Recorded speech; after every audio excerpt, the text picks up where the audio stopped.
لبيك اللهم لبيك لبيك اللهم لبيك لبيك اللهم لبيك لبيك اللهم لبيك لبيك اللهم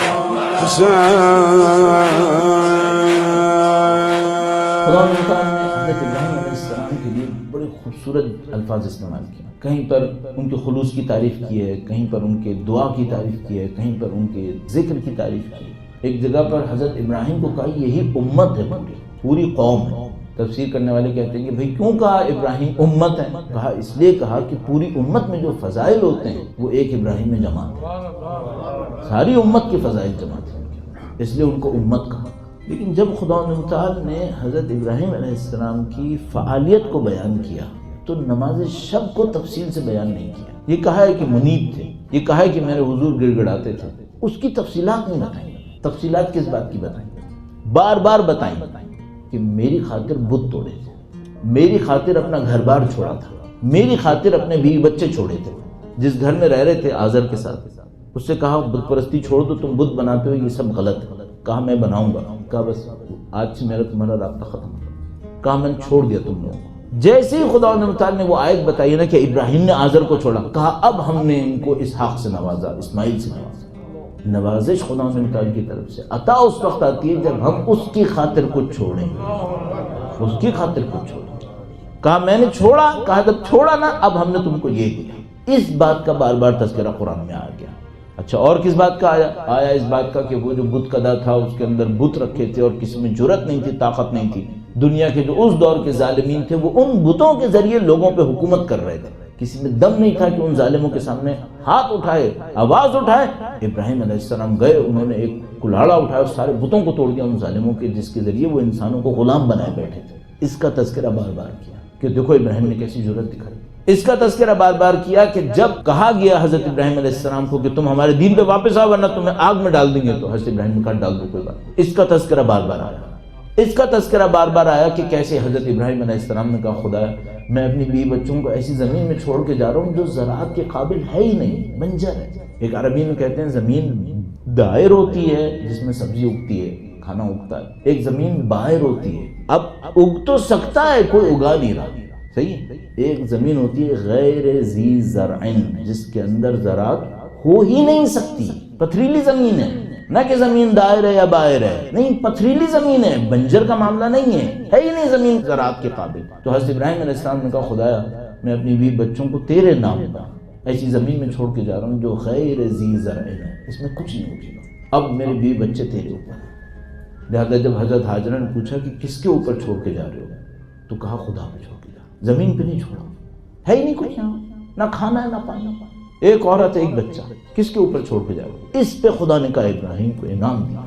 اذ ابتلى ابراہیم ربہ بکلمات فاتمہن فقال انی جاعلک للناس امام بنا. ہم لوگ اپنے کمفرٹ زون سے باہر نہیں نکلیں گے تو کوئی فضیلت کیسے ملے گی؟ آپ اپنے اسی نرم گوشے میں بیٹھے رہیں، میں اپنے نرم گوشے میں بیٹھے رہوں. آؤ ذرا سختی بھی تو اٹھاؤ. آپ اور میں اپنی مرضی سے وقت پہ کھڑے ہو کر نماز پڑھیں. خدا کہتے ہیں یہ مجھے نہیں چاہیے. مجھے وہ چاہیے جب تم میری مرضی سے میرے وقت پہ کھڑے ہو کر نماز پڑھو، میری مرضی پر آؤ، کوئی میری خاطر بستر چھوڑے. تو آپ اور میں اپنی زندگی میں تلاش کریں کون سا کام ہے. وہ کام ہے جس کو کرنے میں مجھے اپنے نفس کے اوپر زیادہ بوجھ دینا پڑے گا، اسے کرنے کی کوشش کریں. ہم جب طالب علم تھے قم میں تو ظاہر ہے ہر روز لیکچرز ہوتے تھے، لیکچرز کے لیے کتابیں پڑھنی پڑتی ہیں، اس کے لیے ڈسکشنز وغیرہ بھی ہوتے تھے، تو کافی ٹائم دینا پڑتا تھا اسے. تو مثال کے طور پر اب فرض کرنے صبح کا ٹائم سوچا ہے کہ بھائی مثلا قرآن کریم پڑھیں گے، اتنا قرآن کریم پڑھیں گے. تو اب کیا کرتا تھا شیطان یہ کہتا تھا نہیں کتاب پڑھ لو، قرآن نہیں پڑھو، کوئی اور کتاب پڑھ لو، اس میں بھی تو علم ہے، دینی علم ہے، قرآن نہیں پڑھو. اچھا اتنی عبادتیں کیوں کر رہے ہو، اتنا ڈھیر سارا پڑھنے کا ہے، پہلے وہ پڑھ لو. کیوں؟ اس کو پتا تھا یہ کتابیں پڑھتا رہے گا خدا کے بغیر نا تو یہ گدھا ہے جس کے اوپر کتابیں ڈھل گئی. جو سورہ جمعہ کے اندر حمار یحمل اسفارا، گدھا ہے جس کے اوپر کتابیں آ جاتی ہیں اور کچھ نہیں ہوتا. بندگی کرو، بندگی کرو.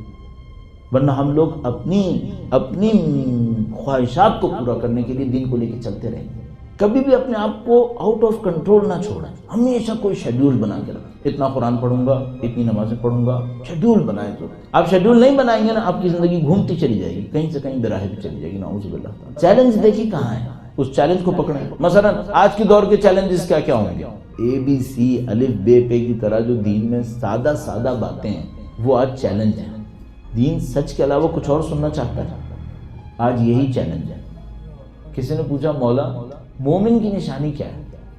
مولا نے سکوت فرمایا، شاید اس لیے کہ یہ بول لے۔ اس نے کہا کہ مولا کیا نماز قضا نہ ہونا مومن کی نشانی ہے؟ فرمایا نہیں، ممکن ہے کہ مومن کبھی رات کو سو جائے نہ اٹھ سکے، مثلا یہ استثنائی بات ہونی، ایکسیپشنل، نہ کہ روٹین میں یہ کہ اس نے کلاک لگائی ہی اتنے کہ 8 بجے اٹھے گا، نہیں، مومن شاید سال میں ایک دفعہ، مہینوں میں ایک دفعہ کبھی سویا، کلاک نہیں بجا، الارم نہیں بجا، سوتا رہ گیا، ایک دفعہ نماز قضا ہو۔ فرمایا کیا مومن کی نماز قضا نہیں ہوتی؟ فرمایا نہیں، ہو سکتا، ممکن ہے ایسا ہو تو ہو جائے۔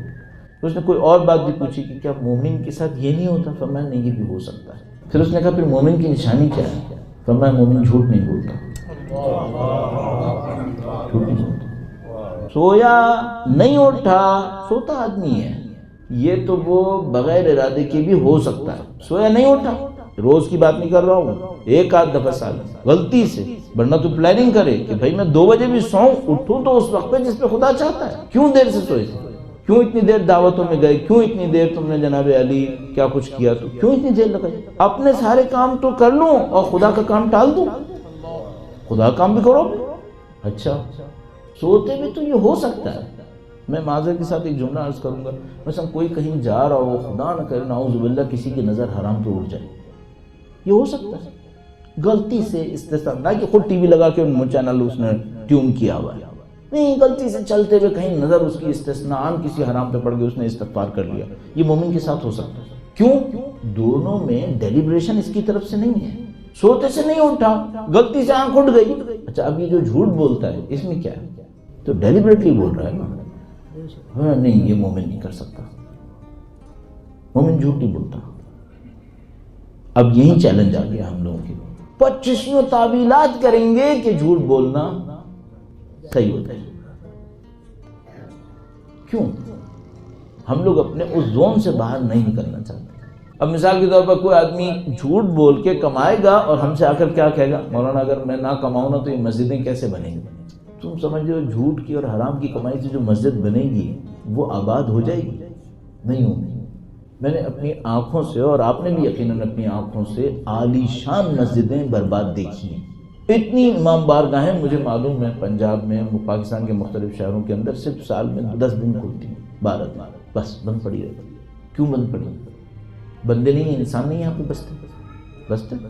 تو عزیزان محترم، ہم لوگ ابتدائی ترین چیزوں کے اندر چیلنج ہیں۔